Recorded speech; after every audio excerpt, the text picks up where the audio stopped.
Myself Manju Suthar, lecturer, costume designing and dress making, Government Women Polytechnic College, Bikaner. बच्चों, आज हम theory of fashion CD 1, 2, 3 के topic technical terms related to finishing पे चर्चा करेंगे। तो इसमें जो हमारी फर्स्ट टर्म है वो है फिनिशिंग। बच्चों, फिनिशिंग क्या होती है इसको हम सबसे पहले समझेंगे। देखिए, गारमेंट बनकर तैयार हो गया, सबसे पहले पैटर्न बना, देन कटिंग हुई, स्टिचिंग हुई, अब हमारा गारमेंट बनके रेडी है।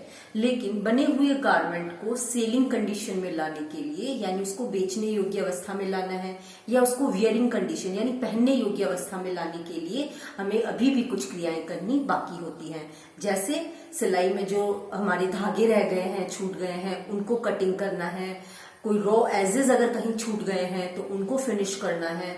आपका जो अगर कपड़ा गंदा हो गया है तो उसको वॉश करना है, कपड़े को आयरन करना है, उसको पैक करना है। तो ये सारी जो क्रियाएं हैं वो फिनिशिंग के अंदर आती है।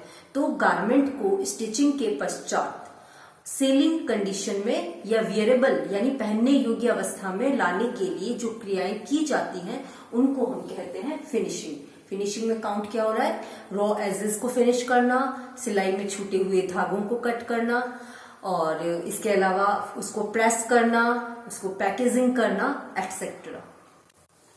नेक्स्ट हमारी टर्म आ रही है रॉ एजेस। ये रॉ एजेस क्या होता है कि जब हम गारमेंट की कटिंग करते हैं तो जो कटिंग वाले किनारे होते हैं उनको हम कहते हैं रॉ एजेस। अगर हम रॉ एजेस को ऐसे ही छोड़ देंगे तो उसमें से धागे निकलने का डर रहेगा, यानी हमारा जो फैब्रिक है वो फ्री हो जाएगा।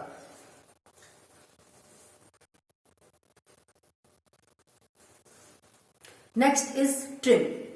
बच्चों, जब हम किसी भी गारमेंट की स्टिचिंग करते हैं तो सिलाई के बाद में जो सीम अलाउंस में फैब्रिक बचता है, अगर वो आवश्यकता से अधिक है, यानी जो एक्स्ट्रा सीम अलाउंस है उसकी कटिंग करना ही ट्रिम कहलाता है। सिलाई के पश्चात अतिरिक्त बचे हुए सीम अलाउंस की कटिंग करना सीम अलाउंस कहलाता है, ट्रिम कहलाता है। अगर ट्रिम नहीं की जाएगी तो गारमेंट में अंदर की तरफ अतिरिक्त कपड़ा इकट्ठा हो जाएगा, जिससे हमारी गारमेंट की फिटिंग और फिनिशिंग होती है वो प्रभावित होती है। इसलिए सिलाई के पश्चात गारमेंट के जो अंदर वाले किनारे होते हैं, इनलेज होता है, उसको ट्रिम करना आवश्यक होता है। पिंकिंग।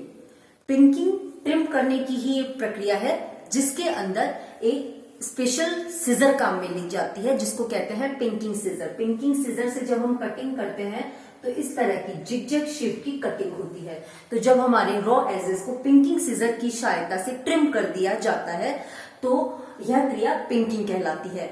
इस प्रकार जब फैब्रिक हमारा जिगजैग शेप में कटता है तो उसके फ्रे होने का या कपड़े के धागे निकलने का भय नहीं रहता। ट्रिमिंग।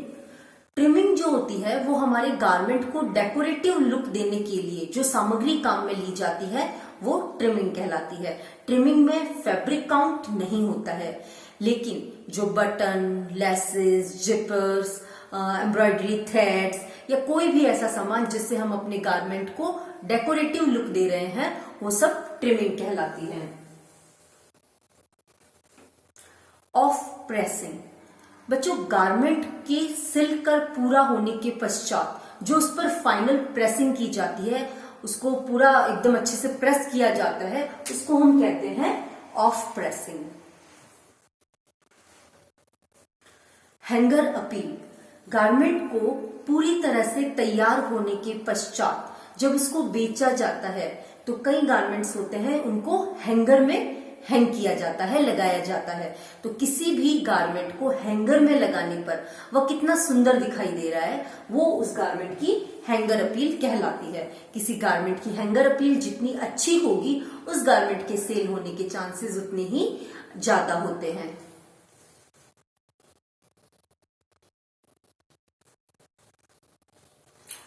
नीटनिंग। गारमेंट के जो हमारे रॉ एजेस या कटिंग एजेस हैं उनको अगर हम सिलाई करके फिनिश कर रहे हैं, देखिए जो रॉ एजेस है उनको या तो हम कटिंग के द्वारा फिनिश कर रहे थे जिसको हम बोल रहे थे ट्रिम करना, लेकिन कटिंग की बजाय अगर हम रॉ एजेस को सिलाई के द्वारा फिनिश करते हैं तो इसे हम कहते हैं नीटनिंग। ओवरलॉकर या सर्जर। ओवरलॉकर या सर्जर जो होती है वो एक स्पेशल टाइप की सिलाई मशीन होती है जिसका प्रयोग हम फिनिशिंग की प्रोसेस में करते हैं। ओवरलॉकर या सर्जर जो मशीन होती है इसके अंदर दो क्रियाएं एक साथ होती है। एक तो हमारा फैब्रिक ट्रिम होता रहता है, यानी जो एक्स्ट्रा कपड़ा है वो कट होता रहता है, साथ ही जो फैब्रिक के जो किनारे हैं उनको भी ओवरकास्ट स्टिच के द्वारा फिनिश कर दिया जाता है। और हमारी लास्ट टर्म है गारमेंट वॉश। बच्चों, कई गारमेंट ऐसे होते हैं जिनको फिनिशिंग की प्रक्रिया पूरी होने के स्टिचिंग की प्रक्रिया पूरी होने के पश्चात धोया जाता है। ऐसा इसलिए किया जाता है, एक तो उसके अंदर सॉफ्टनेस आ जाती है, उसके दाग धब्बे वो सारे दूर हो जाते हैं। तो गारमेंट को फिनिशिंग की प्रोसेस के दौरान जो उसको धोया जाता है तो उसको हम कहते हैं गारमेंट वॉश। तो बच्चों, ये हमारी फिनिशिंग के अंदर प्रयुक्त होने वाली कुछ टर्म्स थी। आई थिंक आपको ये अच्छे से समझ में आई होगी। अगर किसी तरह का कोई कंफ्यूजन हो तो आप मुझे मैसेज कर सकते हैं। Thank you.